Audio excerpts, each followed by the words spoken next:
Shalom Bapak Ibu semuanya. Terima kasih banyak saya diundang di rumah saya. Walaupun tidak diakui saya ini. Tak apalah seorang nabi tidak dihargai. Tapi berhubung saya bukan nabi, saya tetap tidak dihargai gitu ya. Saudara-saudari yang terkasih, ada trilogi yang dibahas dalam perjumpaan, persekutuan doa di tahun yang ketiga, berapa? 39? Hah? 36 tahun. Romo Erwin berbicara tentang relasi suami istri. Kalau tidak salah mengambil surat Rasul Paulus kepada jemaat di Efesus. Bagaimana menghormati dan mengasihi dibahas oleh beliau. Lalu Pastor Jude atau Brother Jude, pengkhotbah. Beliau berbicara tentang apa? Bagaimana setiap keluarga harus ada peran yang dimainkan. Seorang ayah, seorang ibu, seorang anak harus main supaya keluarga itu berjalan. Dan dalam memainkan peran tentu ada luka, ada kecewa, ada perselisihan. So mendaratnya di dalam apa? Pengampunan. Saya sekarang diminta berbicara tentang apa? Tentang relasi orang tua dan anak. Sudah relasi suami istri berat, relasi orang tua dengan anak seringkali berat juga. Maka tema yang saya ambil adalah adakah yang salah kalau anak kita menikah dengan beda agama atau beda gereja? Siapa yang salah kalau anak sudah besar tiba-tiba, "Mah, aku sudah tidak mau Katolik lagi. Saya merasa katolak di Katolik. Maka saya pindah agama, pindah gereja. Saya enggak merasa apa-apa di gereja. Khotbah pastor." Saya tidak akan komentar. Anda yang lebih pintar berkomentar tentang pastor.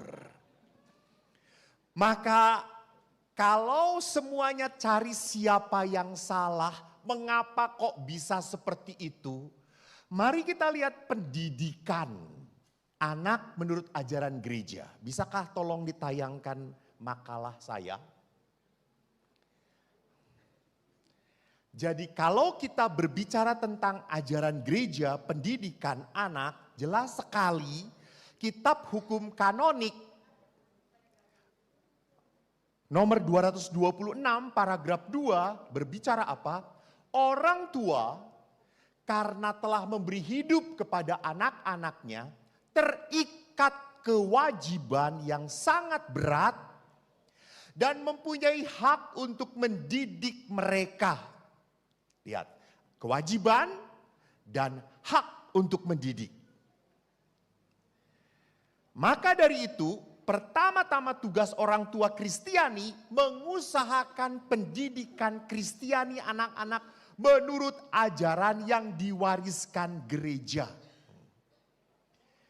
Jadi mengapa kita mendidik anak-anak kita secara Kristiani? Ingat, kalau Anda merasa menjadi pengikut Yesus di dalam gereja Katolik adalah hal yang berharga, tentu seorang ayah dan ibu yang benar akan mewariskan hal yang paling berharga. Yaitu apa? Iman. Yaitu apa? Kekatolikan. Maka mendidik anak menjadi seorang Katolik bukan pilihan. Mendidik anak sebagai seorang Katolik untuk menjadi Katolik adalah sebuah apa?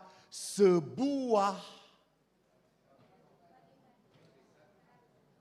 keharusan, kewajiban, adalah sebuah hal yang mengalir karena Anda kawin. Coba nggak kawin? Saya nggak punya kewajiban mendidik anak saya. Jadi itu adalah kewajiban yang muncul karena Anda menikah dan punya anak. Mau seperti apapun anaknya, entah lahir dari rahim istri Anda atau Anda mengangkat anak, tetap anak itu harus dididik secara iman Katolik. Sekali lagi, tidak ada pilihan. Ini adalah otomatis dari sebuah perkawinan. Maka jangan selalu berpikir, kan anak tidak boleh dipaksa, Romo. Namanya kan kita harus memberikan kebebasan. Borokokok. Namanya anak dari 0 sampai 5 tahun tuh belum tahu apa-apa. Seringkali dikatakan anak 0 sampai 5 tahun itu seperti tabula rasa, kertas putih. Mau digambar apa mereka? Nah, tergantung yang menggambarnya saha. Kalau yang menggambarnya ini orang tua yang tidak pedulian, ka gereja wae jarang, tunduh. Maka anak pun tidak mempunyai hal-hal yang ditanamkan dengan baik. Jadi jangan mengatasnamakan kebebasan anak, lalu Anda biarkan anak, liar. Jangan lupa dalam Injil Matius, syukur kepada Allah Anda membawa kitab suci semuanya. Saya beriman toh. Pasti di dalam handphone, smartphone, namanya smart toh. Smartphone tuh selalu ada apa-apa di sana. Dikatakan dalam Injil Matius bab 7 ayat 24 tentang dan sampai 27, mendengar setiap orang yang mendengarkan perkataanku dan melakukannya, ia sama dengan orang bijaksana mendirikan rumah di atas batu. Jadi iman itu adalah dasar bagi anak Anda. Iman kekatolikan adalah hal yang membuat anak Anda nanti tidak mudah goyah. Supaya anak Anda kuat. Supaya anak Anda punya pijakan yang jelas. Gitu ya. Jangan nanti menikah kamu di gereja mana? Atau dengan agama apa? Ya terserah pasangan saya. Cekek, budak segede gitu. Tapi sebelum nyekek anak, nyekek dulu yang ngedidik dia. Kenapa anak seperti ini? Karena dasar pijakannya tidak disusun rapih oleh orang tuanya. Bahkan di dalam ensiklik Gravissimum Educationes dikatakan orang tua adalah pendidik pertama dan terpenting. Tidak bisa digantikan. Tidak bisa digantikan oleh suster, oleh perawat, oleh neni. Tidak bisa. Tetap oleh siapa? Ibunya, bapaknya. Maka bagi anak ada 2 sosok waktu dia lahir yang paling dia ingat. Siapa? Si rambut panjang dan si kumis panjang. Dia melihat si rambut panjang selalu datang menolong dia. Dan lihat rupanya si rambut panjang ini lebih hebat daripada si kumis panjang. Karena kalau dia lapar, si kumis akan berkata, "Mah lapar, mah ngompol." Jadi rupanya si rambut panjang ini selalu membereskan masalah. Dan si kumis panjang selalu lari dari masalah. Walaupun lama-lama anak kecil ini mulai tahu bahwa si kumis panjang ini hebat juga. Setelah 2 tahun anak melihat, oh rupanya si rambut panjang ini kalau kehabisan uang cari si kumis panjang. Jadi lihat anak-anak di sini waktu kecil dia mulai menyerap. Maka banyak sekali anak hebat tumbuh dari suami istri yang hebat. Walaupun tidak semuanya. Yohanes lahir dari Zakaria dan Elisabet yang sungguh punya iman. Yesus pun tadi dikatakan di dalam Injil Lukas, anak ini bertambah besar, menjadi kuat, penuh hikmat dan kasih karunia Allah ada di dalam dia. Maka perjalanan para nabi, bahkan perjalanan Yesus pun tidak menghilangkan aspek keluarga. Mereka melihat bahwa keluargalah adalah tempat pertama dan utama. Maka perhatikan, lihat di sini bahwa tantangan di dalam hidup perkawinan adalah apa? Tantangan hidup dalam kasih. Kasih orang tua merupakan elemen dasar dan sumber yang menentukan kualitas peran orang tua sebagai pendidik. Itu ditulis dalam Familiaris Consortio, artikel 36. Bahkan komunikasi antara anak dan orang tua adalah sangat penting. Karena tanpa komunikasi sulit menciptakan suasana yang penuh kasih dalam keluarga. Bapak Ibu ingat, anak usia 0 sampai 5 tahun sekarang sering disebut sebagai golden age. Anak seperti ini nggak tanya, nurut kepada orang tuanya. Dede pakai baju dakocan. Karena dede lucu. Dede pakai baju ini. Dia pakai seperti apa? Dede sisirin kayak gini. Mamanya kemana dia ikut. Mamanya ke toilet anak pun ikut.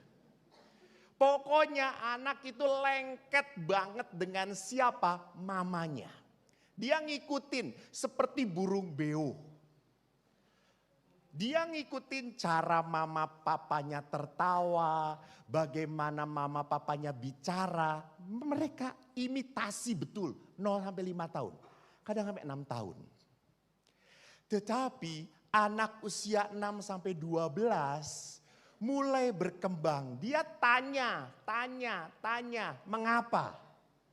Jadi kalau anak 0-5 tahun tidak ada pertanyaan mengapa, nurut. Dede berdoa ya, berdoa. Enggak akan, kenapa mama? Enggak. Tapi usia 6-12 mulai tanya, kenapa harus berdoa? Pokoknya kata mama doa. Ini membuat anak Anda jadi blow on. Dia tidak kreatif. Karena anak bertanya mengapa, itu mengembangkan kreativitas dia. Mengapa? Ada seorang anak pernah tanya pada bapaknya, Papa, Yesus dengan iblis jagoan siapa? Lalu papanya berkata, ya jagoan Yesus dong, Yesus ngalahin iblis. Kenapa kalau Yesus jagoan dan iblis kalah sampai sekarang tidak dimusnahkan iblis itu? Jadi jagoan siapa? Kok iblis masih ada? Kalau Yesus jagoan, kok iblis masih ada? Si bapaknya langsung, tanya ke pastor. Dan waktu pastor ditanya, pastor pun berkata, nanti nunggu wangsit dari Tuhan. Jadi Bapak Ibu, bagaimanapun anak butuh penjelasan yang logis. Dia akan selalu bertanya. Karena apa? Dia langsung kreatif. Kenapa ya? Gitu ya. Pada saat dia melihat papanya merokok, Mah, katanya merokok itu bahaya ya Mah. Bahaya. Papa kok merokok ya? Berarti papa mendekati bahaya. Betul. Jadi mari kita doakan supaya papa. Kalau tidak merokok lagi gak mungkin. Kita berdoa supaya papa melarat gitu ya. Tidak beli rokok. Nanti papa minta mama gitu. Jadi anak akan selalu mempertanyakan. Saya kan pernah lihat di sini di Laurentius. Laurentius tempat masa kecilku. Waktu gereja masih kecil, saya kelas 5 SD, 6 SD sudah di sini, 5 SD sudah di sini. Jadi putra altar. SMP di sini. Apa namanya? Membantu waktu itu Pastor Skelken. Lalu ingat waktu ada seorang ibu-ibu berdiri belteng, anaknya duduk terus. Terus ibunya ngomong, berdiri. Anaknya ngomong, kenapa berdiri mah? Yang lain juga berdiri, udah berdiri. Jadi penjelasannya tidak masuk akal bagi anak. Maka anak usia sampai dengan 12 akan tanya, mengapa? Mengapa? Dan kalau 0 sampai 5 nurut pada ibunya. Sedangkan 5 sampai 12 nurut pada siapa? Gurunya, betul. Gurunya. Guru yang lebih diturutin. Kata guru, kata ibu guru dengerin ya Maya. Kalau berdoa harus merem, mama jangan merem melek. Guru yang lebih didengarkan oleh anak seperti itu. Sedangkan anak menginjak 12 sampai 17 tahun, lebih dekat pada siapa? Yes, teman. Maka orang tua harus jadi teman pada saat itu. Jadi kalau mau didengarkan oleh anak, jadilah kawan bagi anak Anda. Jangan anak SMP pacaran, lihat anaknya pacaran. Lu pacaran? Ingat ya, masih kecil. Tidak boleh pacaran. Dosa. Ya Allah. Di mana hukumnya pacaran dosa gitu ya. Tapi orang tuanya langsung keras, tenang aja. Anak SMP sudah mulai jatuh cintrong. Namanya jatuh cinta, monyet oke ganteng. Lihat aja suami Anda, dulunya monyet toh.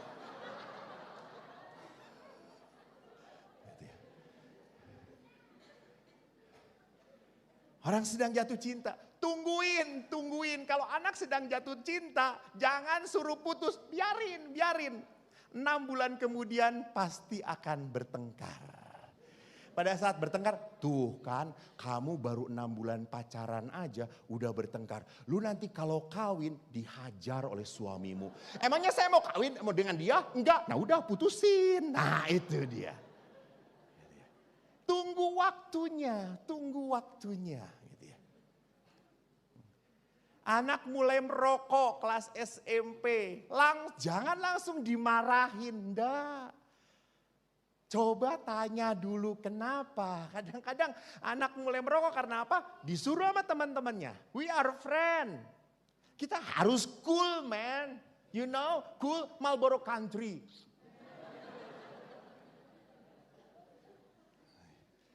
Jadi seolah-olah cool, becoming like a man, you must smoking. Nah itu, karena apa? Teman-temannya.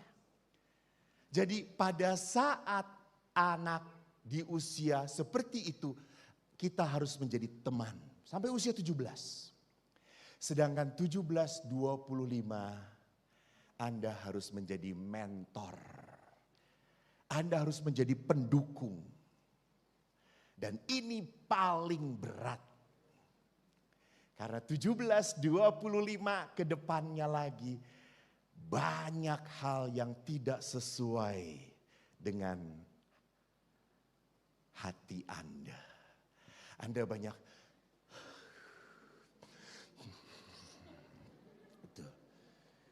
ningali anak serangan jantung, ningali bapakna leuwih serangan deui gitu. Jadi banyak ngelus dada. Nanti saya akan melihat bagaimana di 17-25 Anda harus membantu mewujudkan keinginan anak. Bukan anak mewujudkan keinginan orang tua. No, salah. Karena anak Anda punya otak. Anak Anda sekolah. Anak Anda punya kreativitas. Gampang nak kan anak Laurentius banyak banget toh gampang nak. Geus papa geus boga usaha mapan. Borma di mana-mana aya. Teruskan. Saya nggak memberitahu bahwa ada yang punyanya ya, saya tidak tahu pokoknya. Tapi kan praktisnya kan kayak gitu ya. Praktisnya untuk apa hese-hese neangan duit. Lihat, mungkin orang tua just money. Tapi anak beda. Mam, pap, itu kan kesuksesan engkau. Kau yang sukses di situ. Aku mau sukses dengan cara lain dong. Itu lihat. Seringkali kita langsung bodoh budak teh, bodoh. Belegug. Lihat, di saat Anda seperti itu, ingat, kalau anak Anda belegug, yang ngedidiknya siapa? Ya. Jadi jangan lemparkan kata-kata busuk untuk anak Anda. Karena apa? Itu sama dengan mengatai Anda. Karena mereka punya mimpinya sendiri. Maka mari kita lihat. Nanti kitab hukum kanonik. Artikel 795. Oh ini tadi. Tanda yang kelihatan, dengan kelahiran anak pasangan suami istri dipanggil untuk menjadi orang tua bagi anaknya, menjadi tanda yang kelihatan akan kasih Allah. Jadi orang tua menjaga, menyatakan dan menyampaikan kasih. Perhatikan di sini. Bahwa anak itu pertama mengalami pengalaman kasih di mana? Di rumah. Satu bulan atau minggu yang lalu saya kembali memberkati rumah ayah saya di Sarijadi, hometown. Untuk ngomong perumnas, hometown. Ngerakeun perumnas mah. Perumahan telunas-lunas. Sarijadi is my hometown, you know. Sarwajeng Florida lah gitu, Alaska gitu ya. Saya waktu memberkati, diminta oleh ayah memberkati rumah. Saya waktu berdoa, saya menyiapkan, saya ingat lagi. Di rumah itu saya mengalami penderitaan. Di rumah itu saya mengalami dipukul oleh ayah. Di rumah itu saya mengalami nangis. Saya mengalami sedih. Saya mengalami lain budak nasi bapak. Saya ini anak yang tertukar di rumah sakit gitu ya. Saya mengalami di mana saya tidak dicintai, tetapi juga saya mengalami di mana ibu saya memeluk saya. Saya mengalami di mana ibu saya membela saya. Saya mengalami di mana kami berenam doa bersama. Dan waktu saya kumpulkan, so many blessing. Begitu banyak berkat yang saya dapatkan di rumah ini. Saya sampai seperti ini karena lahir di hometown Sarijadi. Coba mun lahirna di Setiabudi Regensi. Saya jadi pegawai Borma.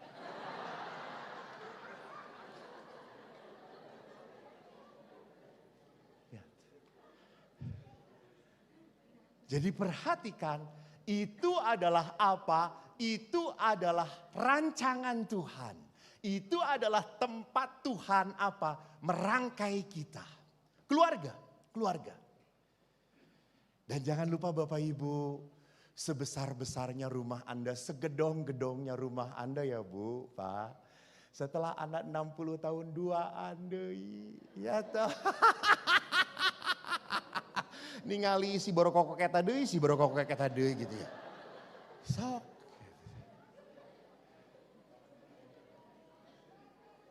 Betul toh. Jadi salah kalau Anda menciptakan rumah gede-gede, gedong-gedong ulah. Ciptakan anak supaya apa? Supaya rindu datang ke rumah. Bukan karena gedongna tuh. Saya kasari jadi rindu. Bukan gedong, bukan. Aya baso nengeunah di dinya. Gitu. Ada memori kecil saya yang selalu kuingat. Saya kalau udah masuk ke Sarijadi, saya ingat ada warung yang selalu di mana ibu saya hutang. Dan waktu warung itu saya beli, meninggal orangnya. Jadi lihat, ciptakanlah rumah di mana anak Anda rindu untuk datang, bukan besarnya. Karena bagaimanapun mereka akan pergi dari tempat Anda. Kitab Hukum Kanonik artikel 795 mengatakan pendidikan yang sejati harus membentuk kepribadian. Sehingga anak itu dibina fisiknya, moralnya, intelektualnya, dan tanggung jawabnya. Jadi Bapak Ibu ingat, dalam pendidikan itu bukan masalah bahwa anak jadi sehat, anak jadi pinter. No, banyak aspek. Gitu ya. Saya diberi talenta oleh Tuhan IQ di bawah 110. Pas-pasan. Tuh, Direktur Borma, oke, malah kata Rima. Siap apa? Pas-pasan saya. Tetapi walaupun IQ saya seperti itu, saya punya apa? Saya punya kegigihan. Saya tidak eleh. Saya nggak mau putus asa. Saya tidak mau putus asa. Walaupun dulu oleh ayah, ini kan cara pendidikan ayah yang kurang tepat Bapak Ibu. Saya itu kalau bodoh, kalau nilai matematika 5, ayah selalu ngomong, Bapak ndak pernah nilai 5. Tahu nggak? Bapakmu 7, 7, 8, 7, 8, 9, 10. Pinter, kamu nilai 5. Turunan siapa kamu ini? Saya waktu itu tidak berani menjawab karena belum jadi pastor gitu ya. Kalau sudah jadi pastor saya akan menjawab, saya turunan monyet kata saya itu.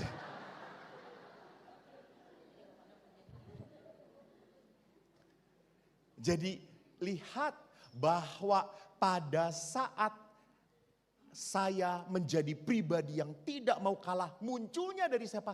Ibu. Ibu selalu mengatakan, enggak apa-apa bodoh nak, tapi kerja keras ya nak, kerja keras, enggak apa-apa. Ibu doakan, kamu pinter, kamu bisa.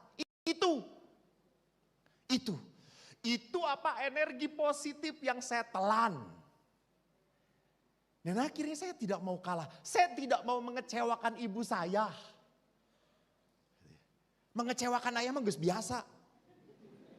Dan beliau tidak pernah puas gitu ya. Tapi saya tidak mau mengecewakan ibu.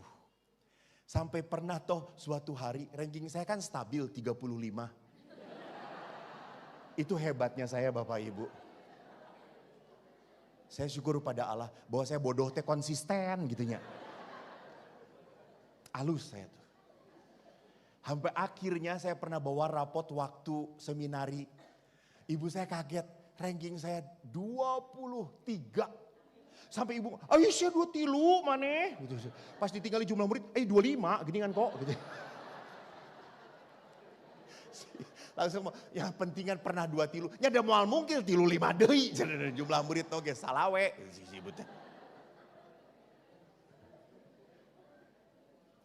Jadi Bapak Ibu yang terkasih, di saat saya mengalami tahu bahwa ibu saya memberikan push, energi positif, ibu saya memberikan motivasi, ibu saya memberi dorongan, saya nggak mau kalah, saya nggak mau kalah.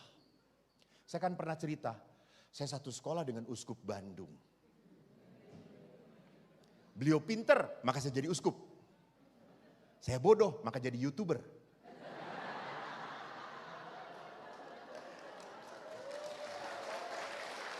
Tapi kalah.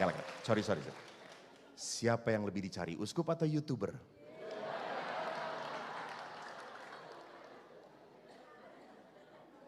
Saya pernah tanya pada Monsinyur, pernah gak sih Monsinyur waktu jalan ada orang yang merasa berbahagia? Banyak atuh, lain berbahagia. Ku khotbah Monsinyur jadi tobat, henteu euy, urang mah aya. Saya bahagia jalan ke rumah makan, tiba-tiba suami istri datang. Romo terima kasih karena khotbah Romo kami tidak jadi cerai Romo.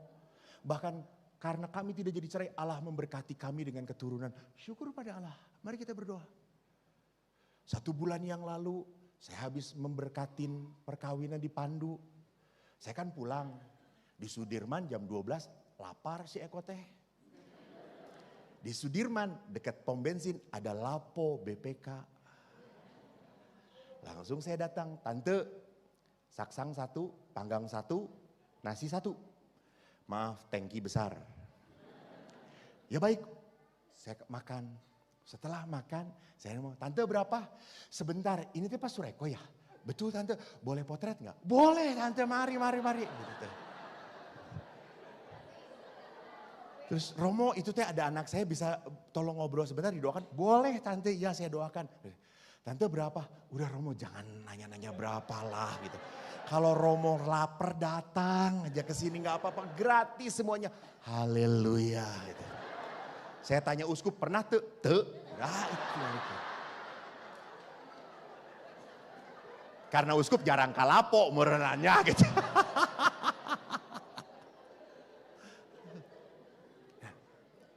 Apa yang saya mau katakan? Bahwa bisa nggak ya orang tetap sukacita walaupun bodoh. Contoh. Saya ingat sekali waktu ulangan matematika adik saya, kebetulan adik saya semoga tidak ada di tempat ini. Adik saya dia dapat 9, pulang ke rumah karena ada ayah, ada ibu, wah dia teriak-teriak, oh salah apaan. Kok oke habis ulangan matematika? Genep, sama asli kan salapan dibalik jadi genep gitunya. Saya genep, saya bilang, oi 6. Terus si bapak 6 aja bahagia gitu. Pak kalau 9 bahagia biasa aja, kalau 6 bahagia anak Tuhan namanya. Nah itu, saya mau mengajak apa kepada Bapak Ibu? Bisa nggak tetap bersyukur walaupun mengecewakan? Bisa nggak tetap bersukacita walaupun tidak seperti yang saya harapkan? Butuh iman. Saya tileletik biasa menderita. Tapi tetap sukacita.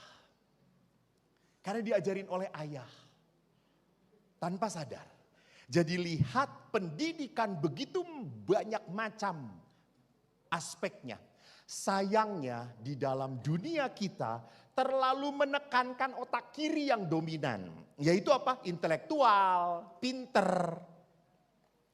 Lupa bahwa dalam pendidikan ada otak kanan, seni, kepekaan, sayang, kasih, pengorbanan, itu pun harus dikembangkan di dalam apa? Di dalam pendidikan. Anak seneng nggak? Mengetawakan nggak? Waktu temannya apa? Temannya dapat 5, dianya dapat 10. Anak mentertawakan atau tidak? Nah ini kan, ini nilai apa? Nilai kasih. Saya selalu ingat dengan Chong Cheng Chun, sahabat saya SMP. Marga Chun.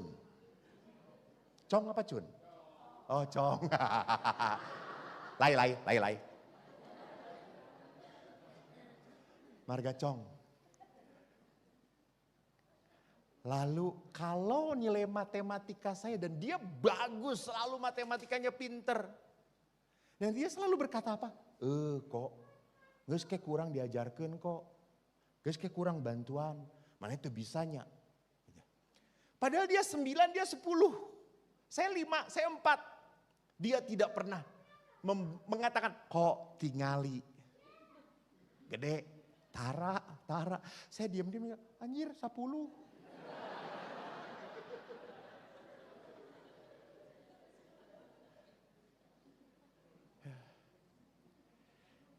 Jadi apakah anak Anda punya hati tidak pada saat lihat temannya lebih rendah dari dia? Maka pendidikan humaniora, pendidikan yang membentuk anak untuk bisa solider. Maka saudara-saudariku lihat bahwa di dalam kehidupan kita seringkali terjebak. Terjebak apa? Lebih banyak mengajarkan anak kita untuk berdoa, Rosario, bangga banget. Baru anak umur kelas 2 SD, Romo dia sudah bisa mimpin Rosario. Pasti kelas 4 nanti bisa mimpin Jalan Salib. Padahal di sini ada bapak-bapak baru bisa mimpin Rosario setelah ikut CAP. Tapi apa yang terjadi? Saya tidak ingin melihat bapaknya, tidak ada di sini gitu ya. Tapi kita merasa bahwa itu beragama yang baik itu harus hafal doa-doa. No. Bukan masalah itu. Mari kita lihat ada bedanya antara hidup beragama dan religiositas. Lihat, agama adalah apa? Lembaga kebaktian kepada Tuhan. Dalam aspek yang resmi, yuridis, peraturan, hukum, dan ajaran. Sedangkan religiositas melihat aspek yang di dalam lubuk hati. Getaran hati, nurani, sikap intim.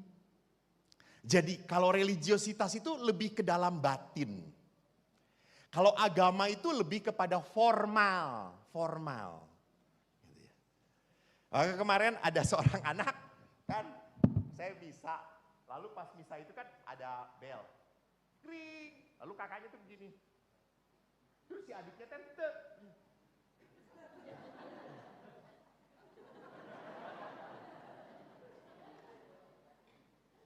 Itu formal. Jadi mengajarkan apa? Yang penting kita harus seperti itu. Tetapi religiositas itu sungguh mengalir dari sebuah penghayatan. Apakah agama itu penting? Tetap penting. Jadi religiositas itu dibenerin supaya dengan agama, supaya religiositasnya lurus, tidak tersesat gitu ya. Karena kalau religiositas tersesat, bisa jadi orang itu tiba-tiba merasa saya kerasukan roh Tuhan. Padahal bukan roh Tuhan yang ada pada dia. Tuhan bersabda melalui saya. Sahamane. Hati-hati. Kalau religiositas tidak diatur di dalam agama, maka kesasar. Ngaco. Gitu. Maka tidak aneh. Maaf ya, mohon maaf. Ada orang yang terus terang membenci ibunya karena disuruh oleh Tuhan. Saya mendengar bisikan Tuhan supaya membenci ibu saya. Kenapa? Karena Yesus berkata, barang siapa tidak membenci orang tuanya, ia tidak layak untuk aku. Lihat. Jadi religiositas kalau tanpa agama akan keblinger. Maka agama tetap penting karena apa? Karena di dalam agama ada wahyu Allah. Ada akar hidup beriman. Ada kebersamaan iman. Jadi agama itu memberikan apa? Jalurnya. Kamu lihat bahwa lewat agama Katolik itu sudah beribu-ribu tahun banyak orang yang diselamatkan. Maka mual sesat, mual salah. Bener, ya jalan teh. Ini teh betul menyelamatkan. Nah ini agama. Religiositas adalah masalah apa? Penghayatan. Walaupun Anda masuk jalurnya benar, tetapi apakah hati Anda berubah atau tidak? Apakah hati Anda menjadi lembut atau tidak? Karena jangan-jangan ada orang yang taat agamana, tetapi apa? Tidak dihayati. Tidak dia merasakan apapun gitu. Maka religiositas kita lihat sebagai apa? Yang nampak dalam keikhlasan, pasrah, rasa hormat, terhanyut oleh Tuhan. Itu religiositas. Ada orang yang tiba-tiba ingin berderma, ingin ngasih.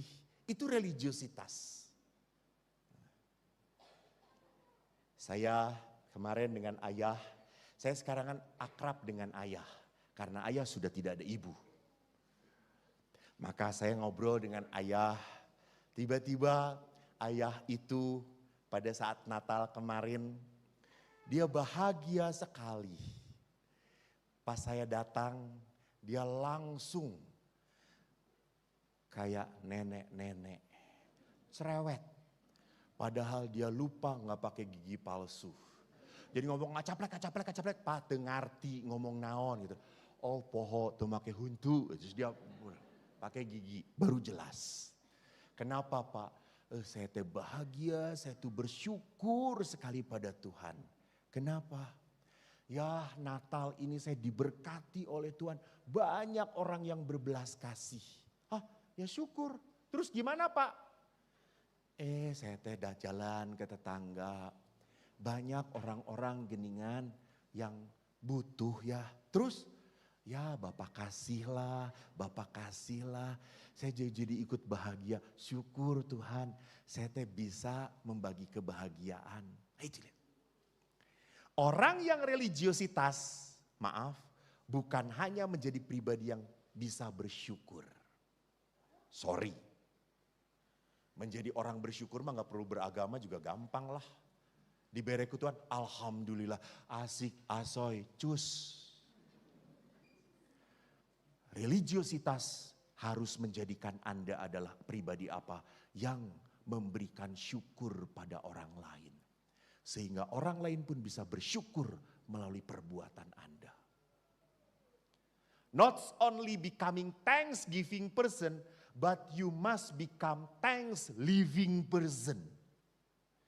Orang yang mau memberkati tekaup saeutik. Teu naon. Mungkin bagi kita saeutik, tapi bagi dia, aduh, nuhun pisan. Bener tuh. Gitu. Entong ngomong, saeutik kene, engkewe mun loba, moal loba-loba, da maneh mah pedit.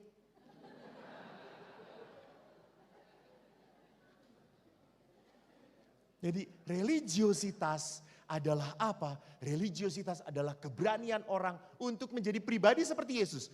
Tergerak hatinya oleh belas kasihan. Belas kasihan. Itu religiositas. Maka Bapak Ibu, untuk mendidik anak-anak dalam kerangka pendidikan religiositas harus ada kepercayaan dan dialog. Bicara dengan anak. Yuk kita berdoa bareng. Kenapa kita harus berdoa?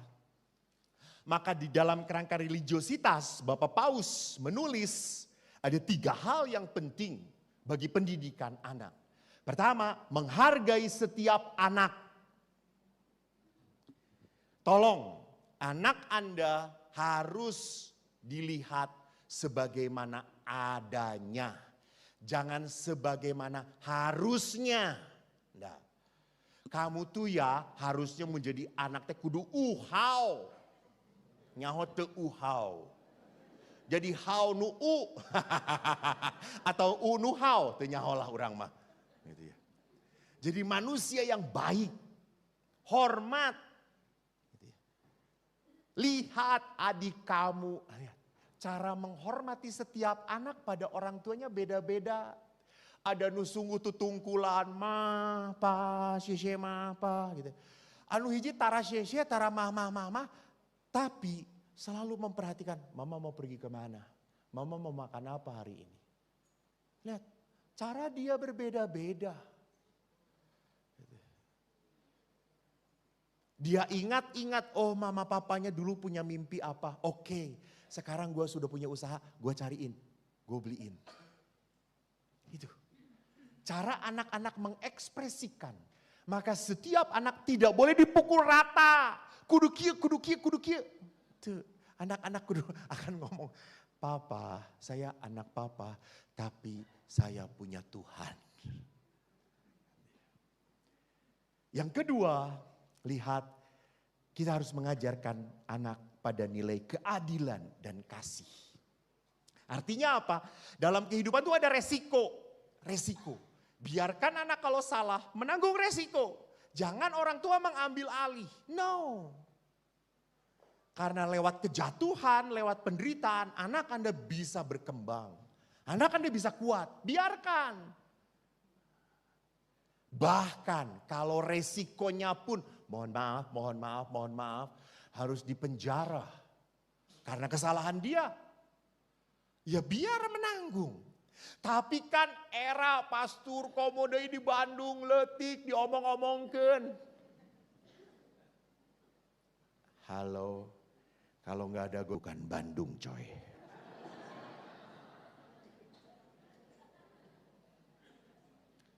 Nanti saya perlihatkan di terakhir. Yang ketiga adalah apa? Anak harus diajarkan rela berkorban. Dari sebuah apa? Dari sebuah pekerjaan. Bahwa pengorbanan itu, lihat bahwa kepada anak kita mengajarkan ada tujuan yang lebih loh dari pengorbanan. Jadi pengorbanan itu membuat hidup kita lebih meaningful, lebih berarti. Lewat pengorbanan, saya lebih punya arti hidup di dalam diri saya. Lewat pengorbanan, bukan lewat cari kesenangan, bukan. Lewat pengorbanan. Nah, saudara-saudaraku yang terkasih, itu dasar pendidikan. Itu dasar pendidikan. Masalahnya adalah, Romo, anak saya teh geus gede pisan. Geus hese diatur. Ingat, lebih mudah mendidik anak dari kecil jadi dahsyat daripada merubah anak nungges jadi. Saya mau berbicara tentang itu. Karena lihat, bagaimanakah sikap anak zaman now. Bapak Ibu butuh gambar ini daripada gambar si hidung iya toh. Tolong bertahan saja di sini. Bertahan di sini. Gambar saya bisa melihat langsung. Nanti bisa foto, tampilin gede-gede di dia terakhir. Lihat. Ada waktu kita kecil ngomong dengan orang tua kayak gitu? Saya yakin Anda tidak akan hidup sampai saat ini.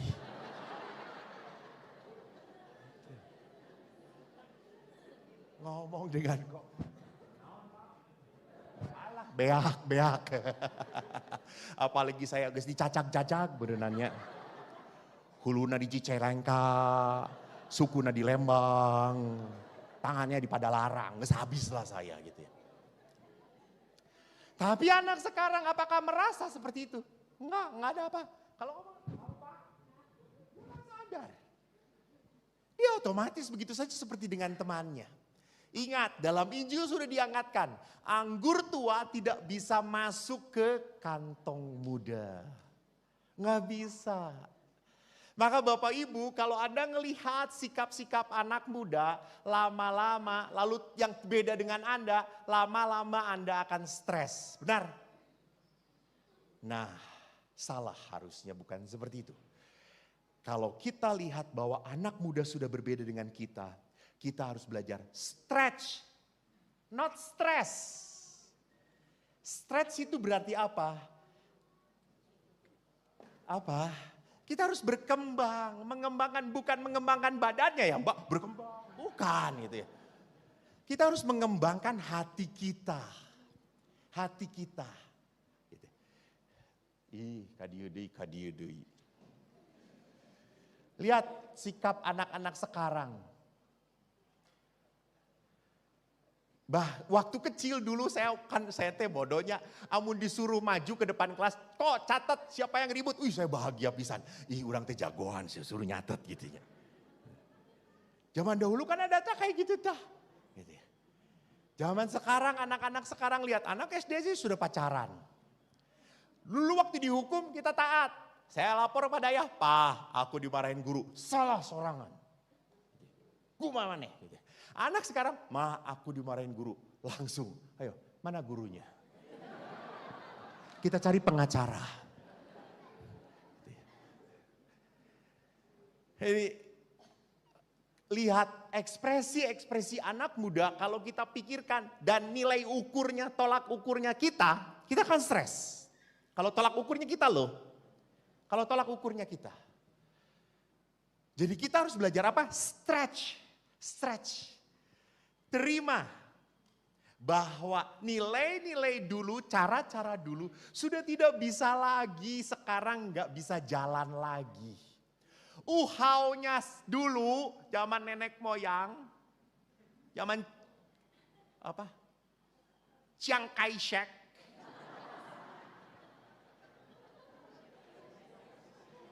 Beda dengan zamannya Chen Lung. Gitu ya. Jadi di sini kita belajar untuk apa? Stretching hati kita. Gitu ya. Jangan stres, karena kalau kita memakai ukuran 2024 dengan 1000, ini kan kelihatannya kelahirannya tahun 1897 ya kelihatannya ya. Ini datang mumi wungkul gitu. Nggak bisa dipakai ukuran, nggak bisa. You must stretch your heart, stretch your mind, buka pikiran, buka hati Anda. Maka kita harus belajar religiositas, bukan agama. Harus kayak gini, no. Dia walaupun seperti itu tetapi masih punya hati. Dia masih mikirin kita. Dia masih hormat pada kita. Memang cara hormatnya beda banget. Beda. Nah Bapak Ibu yang terkasih, saya ingin lihat poin beberapa hal tentang anak muda sekarang. Pertama, kita harus sadar anak muda sekarang pengalaman beragamanya tidak jelas. Kalau mau ke gereja mau, kalau enggak. Enggak weh pokoknya. Bahkan seringkali orang tua tuh inginkan mimpi orang tua. Siapa yang tidak punya mimpi? Yuk ke gereja teh bareng. Aduh meni sakinah, wawadah, warokah pisan. Bapak, ibu, anak-anak, aduh betul-betul keluarga yang diberkati Tuhan. Haleluya. Anak-anak sekarang mau dengan orang tuanya? Papa mau misa Sabtu sore, aku Minggu sore aja. Lalu anak ngomong, papanya, ya udah papa Minggu sore. Enggak, aku Sabtu sore. Pokoknya teu bareng. Karena apa? Tidak mau. Kurang keren. Masa masih jeng orang tua, era itu. Apakah mereka masih berdoa? Ya dengan cara mereka. Gitu. Karena lihat ada beberapa ibu, terus lihat anaknya langsung dengar. Kamu tuh tidak buat tanda salib? Udah. Gitu. Nah kayak gini, ya saya atas nama Bapa Putra dan Kudus, amin. Gitu. Kenapa? Saya ngebayangin. Gitu. Jadi anak-anak sekarang maunya praktis. 2, masa muda adalah periode pubertas. Muda apa pubertas itu? Sedang mencari dirinya siapa, jati dirinya. Kenapa sampai seperti itu? Maaf. Ini juga dipicu oleh apa? Orang tua yang tidak pernah puas dengan anaknya. Orang tua yang tidak pernah memberikan hal positif pada anaknya. Selalu mencela. Selalu aja anak ini salah di hadapan orang tuanya. Padahal di hadapan Tuhan oke saja. Tapi di hadapan orang tuanya selalu aja salah. Maka anak-anak sekarang cari seperti apa saya itu. Maka nanti ada krisis-krisis, beberapa krisis. Yang ketiga adalah anak muda menghadapi bingung, frustrasi. Ada 3 hal kebingungan mereka. Pertama, mereka bingung makna hidup mereka. Untuk apa mereka hidup? Mau cari apa dalam kehidupan? Apalagi kalau anak-anak, mohon maaf ya, punya orang tua yang sudah mapan. Anak-anak tidak tertantang untuk apa? Maju. Dan orang tua sudah mengatakan, kek teruskeun nya. Teruskeun. Mun papa geus eueuh teruskeun. Sudah. Harek naon deui. Semua sudah ada, semua sudah tersedia, nggak perlu capek-capek. Maka mereka kehilangan makna. Kedua tadi, kebingungan akan identitas. Kenapa tadi? Dia tidak damai dengan dirinya. Yang ketiga adalah, ini yang menyedihkan. Bingung akan intimitas. Karena orang tua jarang punya intimasi dengan anaknya. Jarang kedekatan, keakraban. Dasarnya. Jadi Bapak Ibu, maaf saya ingatkan, dalam dunia pendidikan 05, 512, 1217, 1725 itu tuh tidak bisa digantikan, nggak bisa. Kalau 05 lewat, ya lewat. Nggak bisa. Ge itu pas kamu kecil teh, papa teh ker segut-segutna yang duit. Engkewe mun mak, dedek gede diajak ulin ku papa. Sok setelah anak 17 tahun. Daek ulin dengan bapaknya, main kukudaan. Ringsek bapak pasti gitu ya. Jadi bapak ibu yang terkasih, kalau di usianya dia tidak mendapatkan apa yang dia butuhkan, maka apa? Maka tidak akan terjadi sebuah perkembangan kedewasaan. Dia akan stuck di situ. Dia akan bermasalah di situ. Nah, oleh karena itu di saat kita lihat kebingungan esensial dari anak muda, tetapi anak muda pun sebetulnya punya kebutuhan untuk hidup beragama yang personal. Butuh. Walaupun sulit berdamai dengan gereja. Karena banyak anak muda yang kecewa dengan gereja, kecewa dengan orang tua, kecewa dengan para imam. Sekarang itu di Amerika, mohon maaf, kalau Anda priest, saya dapat dari teman-teman saya, pakai kolar, kalau kita kan kagum toh, di Amerika dipicingkan. Child abuse. Nggak dihargain. Maka anak-anak muda tidak tertarik untuk menjadi imam. Anak-anak muda lebih tertarik menjadi apa? Petapa, Benediktin. Jelas itu. Diam menjadi petapa, tidak kemana-mana menjadi pendoa. Mereka ingin strict. Maka pastor-pastor OSC habis di Amerika. Karena kita pastor keluyuran. Tetapi Benediktin, Trapis masih penuh. Karena menarik. Anak-anak masih mau. Orang muda tahu kalau mengikuti Tuhan harus saklek kayak gitu. Nah, saudara-saudaraku, jangan berpikir bahwa anak-anak itu anti pada agama. Enggak. Mereka merindukan. Mereka tahu ada Tuhan. Nah, sekarang mari kita lihat bagaimana menghadapi sikap yang tidak berkenan. Sekali lagi, usia 17, 25 anak Anda ke atas, orang tua harus menolong anak untuk mencapai apa yang anak maui. Bukan anak harus merealisasikan apa yang orang tua maui, kehendaki. Manete kawin jeung eta, anak beunghar, boga sagalana. Akhirnya dia menikah sesuai nasihat orang tuanya. Rupana beunghar, boga sagalana, dan loba penderitaan anak. Tetahan tak budak.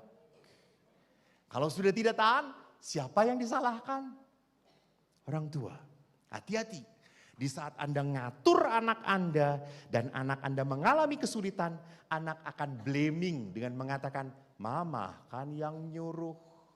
Mama kan yang milihin. Mama kan yang mau. Nah, maka saudaraku lihat bagaimana menghadapi anak-anak yang tidak seperti yang saya inginkan. Anak-anak yang selalu membuat saya, aduh Tuhan, mun boleh manggeus eta budak teh asupkeun deui. Kabeteung, kaluarkeun di toilet. Dosa. Bapak Ibu, mari ada dua hal yang kita belajar. Pertama adalah apa? Kita belajar Roh Kudus pimpin kami. Pimpin aku. Saudara-saudaraku, di dalam surat Rasul Paulus kepada jemaat di Galatia dikatakan apa? Buah roh ada 9. Kasih, sukacita, damai, kesabaran, kemurahan, kebaikan, kesetiaan, kelemah lembutan, dan penguasaan diri. Dan buah roh itu hanya didapatkan pada saat orang berdoa. Berdoa. Tidak ada cara lain selain ngadoa. G-A-B-D-O-A, ngadoa. Doa. Yesus saja sewaktu di Taman Getsemani mau menghadapi peristiwa besar, dia ngomong kepada muridnya apa? Berjaga dan berdoalah supaya kamu jangan jatuh dalam pencobaan. Roh penurut tetapi daging lemah. Yesus ngomong apa? Daging kita tuh lemah. Kita tuh mudah terbawa emosi. Kita tuh suka jengkel duluan daripada sabar gitu ya. Kita tuh lebih suka mendengarkan atau ngomong dulu?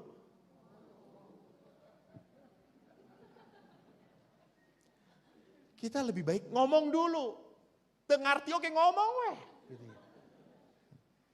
Maka sering kali suami istri kan ributnya kayak gitu. Nah, orang malah ngomong gitu. Pokoknya kayak gitu weh gitu. Jadi perhatikan, Yesus mengatakan apa? Berdoalah. Sekarang mari kita lihat. Emang ada kuasa apa di dalam doa? Bapak Ibu ingat, doa itu adalah hal pertama yang harus dilakukan oleh orang beriman. Namanya orang beriman itu adalah orang yang tahu punya koneksi dengan Allah. Maka kuasa apa ada dalam doa? Pertama, doa membuat Roh Kudus menuntun kita. Supaya kita lebih mendengarkan Tuhan daripada kekecewaan kita. Daripada kejengkelan kita. Daripada kemarahan kita. Jadi kalau Anda menghadapi anak Anda yang menjengkelkan, doa heula, doa. Salam Maria 3 kali masih marah, rosario. Rosario masih jengkel, jalan salib.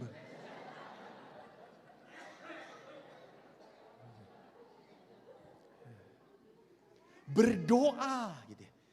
Berdoa itu membiarkan apa? Anda dituntun Roh Kudus, bukan dituntun oleh kemarahan dan kejengkelan.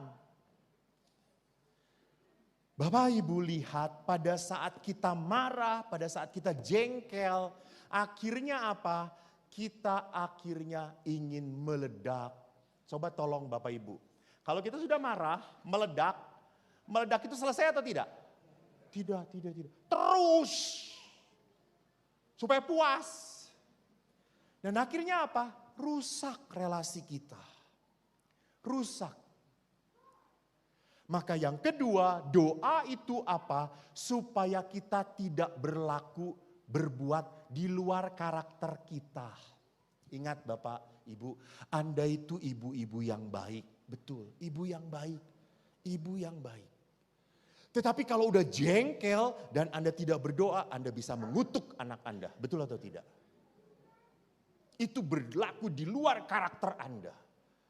Maaf, Anda sudah kesetanan. Bukan ketuhanan yang Maha Esa lagi. Anda tidak mengikuti sila pertama dalam Pancasila. Jadi kalau orang sudah meledak-ledak marah, ingat Anda sudah kehilangan karakter Anda. Anda itu tuh baik.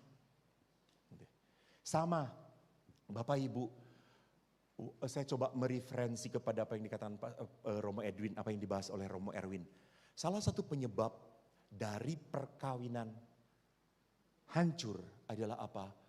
Pasangan berubah karakternya. Kenapa sampai karakter pasangan berubah? Mungkin karena bosan. Sudah tidak sayang lagi. Atau mungkin sudah lama tidak dipedulikan. Dia sudah tidak punya waktu lagi untuk saya. Habis waktunya dia untuk saya. Gitu. Jadi karakternya berubah. Padahal suami istri, mohon maaf, sejak awal suami ini melihat istrinya baik atau tidak? Istri ini melihat suaminya baik atau tidak? Baik. Nah jadi terbaik. Karena apa? Berubah karakter. Bisa jadi karena pasangan juga. Ketiga, saya suka ini. I like it. Doa membuat kita membuka hati dan menutup mulut. Seringkali kita apa kalau sudah terluka? Membuka mulut, menutup hati. Hati-hati. Kalau orang sudah menutup hati, orang sudah tidak mau peduli lagi. Sok weh terserah. Maneh arek kumaha oge terserah.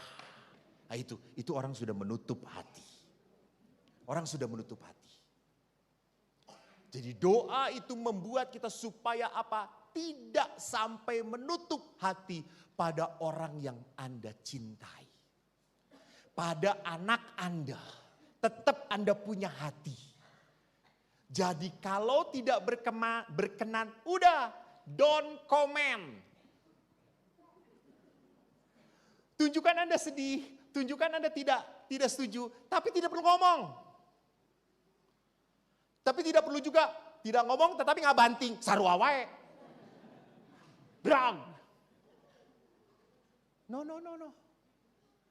Tunjukkan Anda sedih, tunjukkan Anda berduka, tapi tidak perlu melukai dia. Tidak perlu menanggapin. Karena bagaimanapun, sekali lagi, setelah anak-anak kita besar, dia punya jalannya sendiri.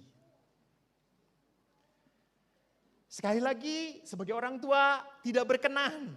Tidak seperti yang saya mau. Ya sudah, doa. Tutup mulutmu, buka hatimu. Keempat, doa bukan bertujuan mengubah anak kita. Bukan mengubah pasangan kita. Cuma apa? Mengubah respon kita. Menanggapi kekecewaan yang kita alami. Ingat, kita tidak pernah boleh menjadi pribadi yang reaktif. Tetapi kita harus menjadi pribadi yang responsif. Kalau reaktif itu kan menyakitin, gua sakitin lagi. Tapi kalau responsif, dia menyakiti, saya tetap mencintai dia. Kalau responsif itu mikir dulu, jangan langsung lakukan dahulu.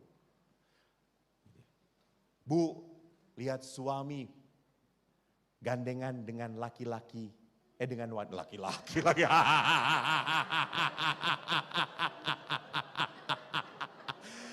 Didoakan oleh Bapak Paus dong gitu. Sorry. Lihat suami berjalan dengan wanita lain. Dan itu bukan Anda sebagai istrinya. Apa yang Anda lakukan? Nah, lihat ini reaktif, tampiling. Reaktif. Ini dari persekutuan doa karismatik. Tampiling. Eta mun ditampiling rontok kumisna gitu. Saudaraku, bagaimana kita mau responsif? Tanya, kenapa kamu jalan dengan, ada apa? Udah bosen dengan saya, yuk kita bertiga jalan bareng. Mau tuh, eta responsif. Maneh teh mun bobogohan deui ajak saya gitu.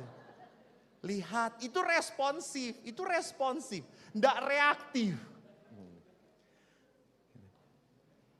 Yang kedua adalah apa? Pertama doa, yang kedua apa? Seperti Yesus, sewaktu melihat Petrus memutus telinganya Malkus, Yesus berkata, sarungkan pedangmu. Bukankah aku harus minum cawan yang diberikan Bapa? Jadi apa Bapak Ibu? Walaupun anak Anda mengecewakan, walaupun pasangan Anda membuat menderita, telanlah penderitaan itu. Telan. Sebeh.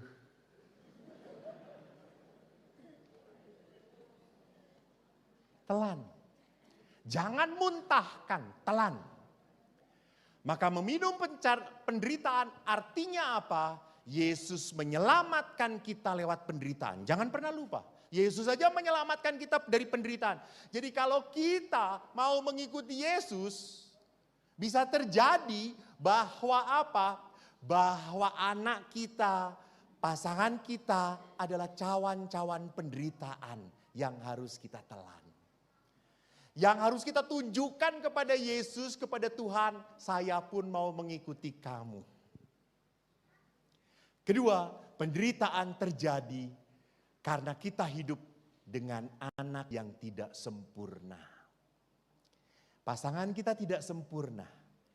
Jadi tidak ada di dunia ini, di Santo Laurentius ini, keluarga yang tidak punya penderitaan. Teu aya.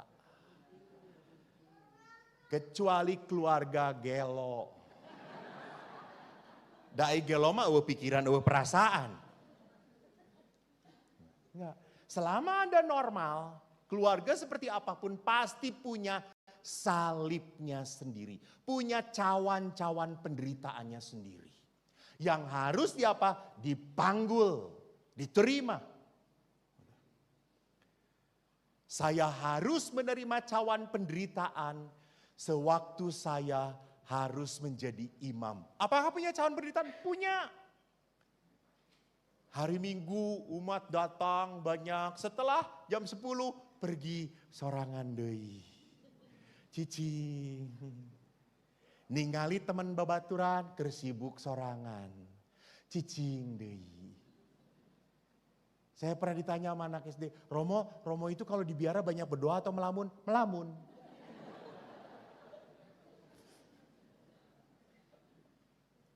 Hei Bapak Ibu, kita punya cawannya masing-masing. Anda pun sama. Kalau Anda sewaktu kecil, anak-anak Anda sudah banyak, sekarang tinggal berdua lagi, itu cawan penderitaan. Yang cicing weh gitu ya. Perlu rantai duaan, cicing reka mana deui atuh gitu ya. Belajar menikmati. Jangan berkata, aduh kesepian, ayo dong tengokin oma. Lalu anaknya menjawab, Mak repot, tahun depan ya. Sedih deui gitu, gantung diri we oma gitu, sok pasti. Kalau oma gantung diri pasti cucu-cucu datang.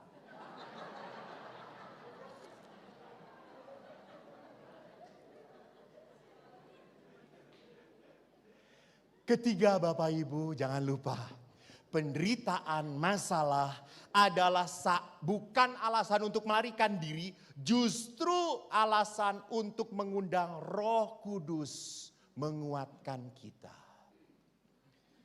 Jadi kalau Anda tidak mampu menghadapi penderitaan, sorry, ada Allah. Tuhan kuatkan. Waktu Yesus pun disalib, dia pernah menderita, menangis, bercucuran. Tetapi apa yang terjadi? Kuatkan. Dikuatkan. Saya pun butuh dikuatkan. Jadi bukan lari. Bapak Ibu ingat, di dalam buah-buah roh, saya tuh baru ngelihat loh. Kesetiaan dalam bahasa Inggris itu faithfulness. Lalu saya baca di Injil Vulgata, bahasa Latin, faithfulness itu bahasa Latinnya longanimitas. Longus, animus. Longus itu lama, animus itu jiwa. Rupanya ada terjemahan bahasa Inggris, kesetiaan itu long suffering. Jadi buah roh adalah apa? Membuat kita bertahan dalam penderitaan. Tapi sekali lagi, penderitaan yang punya makna ya, bukan penderitaan dibuat sendiri. Ya beda ya, kalau penderitaan dibuat sendiri. Tenan naon lah pastor saya memarah gitu, tenan naon lah gitu. Kan menderita bersama Yesus. Itu dibuat sendiri itu. Tidak ada marah itu sebuah penderitaan yang menyucikan kita. Enggak. Marah itu adalah dosa. Marah itu adalah Anda dicengkram oleh kuasa setan. Dan yang terakhir, mengapa harus minum penderitaan? Kebahagiaan tidak pernah tercapai tanpa penderitaan. Maka dalam bahasa Inggris, there's no crown without cross. Per aspera ad astra. Melalui hal-hal yang berat kita mencapai bintang.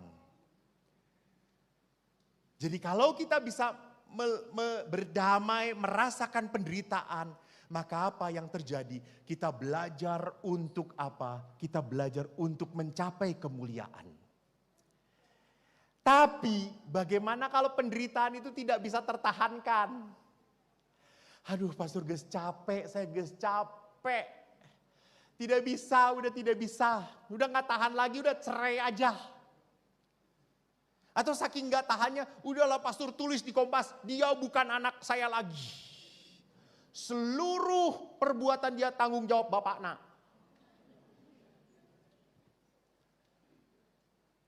Sampai titik di mana dia meledak. Bagaimana? Supaya kita bertahan. Saudaraku ingat, waktu Yesus menanggung salib, Yesus dibantu oleh siapa? Simon dari Kirene. Simon dari Kirene. Yesus tidak akan tahan sampai Golgota. Maka kalau Anda sudah tidak tahan lagi, cari pertolongan. Cari orang-orang yang bisa mendoakan Anda. Cari sahabat-sahabat Anda yang bisa diajak ngobrol. Jangan cari suami Anda karena dia sumber penderitaan. Misalnya gitu. Ini mah misalnya gitu ya. Tapi cari komunitasnya yang baik gitu. Jangan, duh suami saya menihesep bisa gitu. Terus pasti ada beberapa geus tinggalkeun, mana emang payu keneh, payu gitu ya. Mun bapak-bapak duda pastur we lah top tah kawin gitu ya. Udah bisa. Kalau komunitasnya komunitas jelek pasti akan membawa kepada kehancuran. Kita harus punya komunitas yang benar. Maka tolong Bapak Ibu ikut CAP, ikut SEP, ikut pendalaman kitab suci, ikut persekutuan doa apapun itu. Jangan hanya ke gereja doang, maaf pertemuan lingkungan doang. Pertemuan lingkungan butuh. Tapi apakah punya sebuah grup komunitas yang sungguh punya ikatan doa atau tidak? Cari pertolongan. Ya kalau tidak bisa cari psikolog, cari pastor, ngobrol, bicara. Supaya kita dapat bantuan.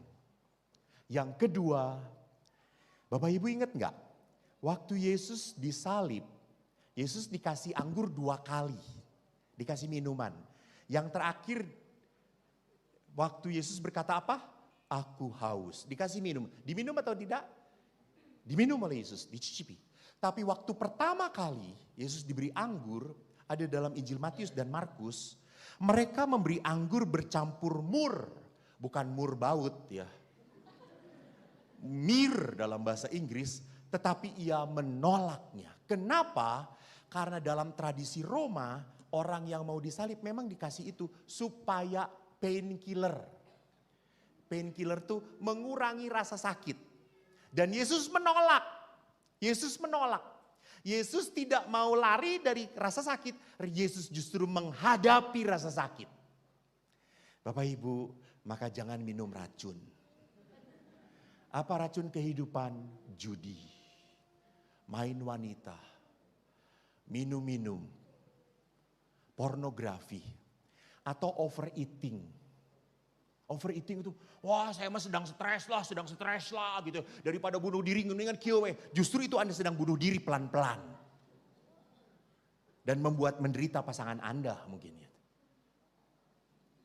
Jadi kita membuat apa? Mati rasa supaya melupakan penderitaan.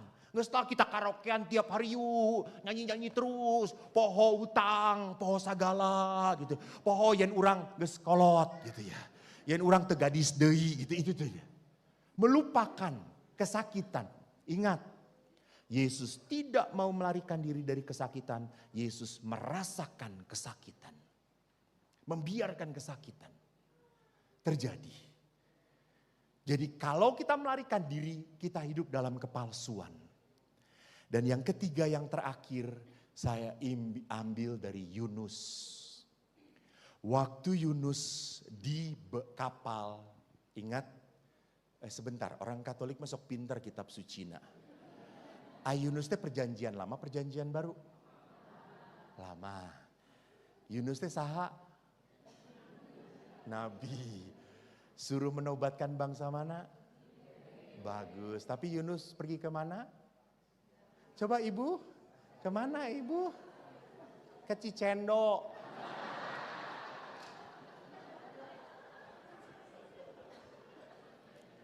Ke Tarsis. Lalu kapalnya kena badai. Semua orang berdoa. Tetapi apa yang terjadi? Emang ada kecuali Yunus. Ibu jangan nambah-nambahin. Semua berdoa tapi tetap badai tidak berhenti. Bagaimana berhentinya? Yunus berkata, nah iya gini kan. Oh iya katilu kene, orang diseloncat gini ka opat. Kalewatan. Iya ka opat nah. Oke, ka opat sajalah dulu. Yunus berkata, angkat aku, campakkan aku ke dalam laut, maka laut akan menjadi reda dan tidak menyerang aku. Betul, sebab aku tahu bahwa karena aku badai besar ini menyerang kamu. Maka apa yang terjadi? Bapak Ibu, kadang-kadang ada orang-orang yang membuat saya selalu capek hati. Ambil jarak dengan orang-orang itu. Ambil jarak, ambil jarak. Jangan putuskan hubungan. Jangan putuskan relasi. Jangan tutup hati, enggak. Tapi saya mengambil jarak, mengambil jarak. Mengambil jarak. Tong loba teuing kapanggih, beak. Ngerti maksud saya? Anda akan habis, lama-lama Anda akan bledar gitu ya. Dan yang terakhir adalah yang ketiga. Harusnya keempat, tadi ketiga, ya, terakhir adalah apa? Pengampunan. Pengampunan. Brother Jude ya kemarin, Brother Jude pun berbicara tentang pengampunan. Tapi saya sukanya di sini apa? Pengampunan adalah apa? Pengampunan adalah saat bagi kita untuk menyembuhkan luka. Menyembuhkan luka. Sakit hati hanya bisa dibereskan dengan apa? Pengampunan. Anda mau ditumpangi tangan oleh siapapun, ngagubrak berapa kali pun, kalau belum pengampunan Anda tetap belum bisa sembuh. Kenapa kita mengampuni? Karena kita tidak mau dilukai oleh kekecewaan juga. Jadi pengampunan itu seperti disinfektan. Supaya kita kebal. Supaya kita tidak sakit. Maka saudara-saudariku yang terkasih, sekali lagi, apakah ada yang salah kalau anak kita pindah gereja? Saya tanya, ya Allah, kenapa kok jadi merenung?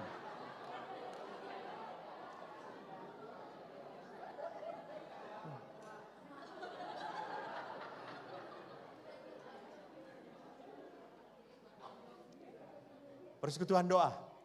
Apakah ada yang salah kalau anak kita menikah dengan beda gereja? Hah? Tidak ada yang salah. Tidak ada yang salah. Tidak perlu tapi. Ini lihat, manusia masih belum bisa melepaskan gitu ya. Tapi ada yang itu beres gitu, sarua wae gitu ya.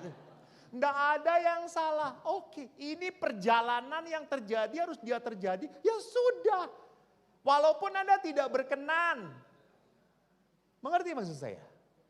Ya kalau itu jalannya dia. Dan itu adalah jalan yang membahagiakan dia. Ya sudah, tapi saya tidak berkenan. Minumlah cawan penderitaan itu. Jelas, ibu-ibu pede, ulah tampiling-tampiling mae.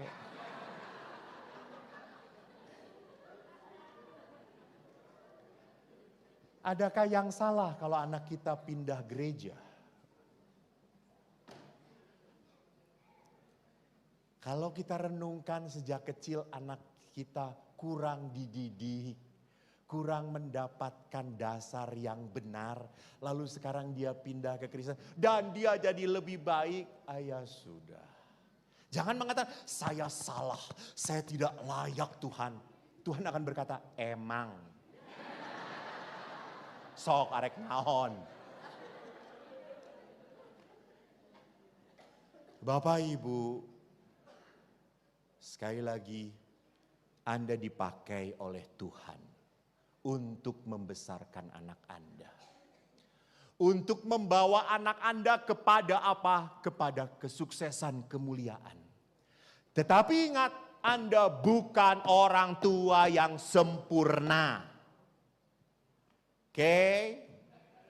Jadi kalau something wrong, it's okay. It's okay.